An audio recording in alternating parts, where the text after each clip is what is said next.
guys, welcome back to the channel. In this today's tutorial, I'm going to show you how we can add glitter to our skirt or our outfit on Dress to Impress. Okay, let's get into it, guys. Here I have put skirt on my avatar, and then I'm going to add glitter to the skirt, for example. First of all, we can click on this icon, and then we're going to choose the skirt.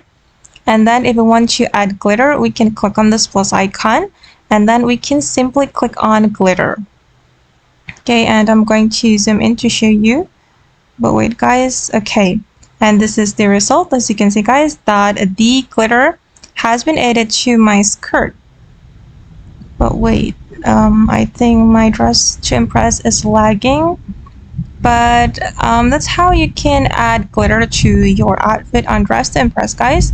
You just need to click on this plus icon and add glitter. Click on the glitter. Okay guys, and that's all the way to add glitter to our skirt or our outfit on Dress to Impress. Hope this video will be useful for you. Thank you so much for watching, and bye!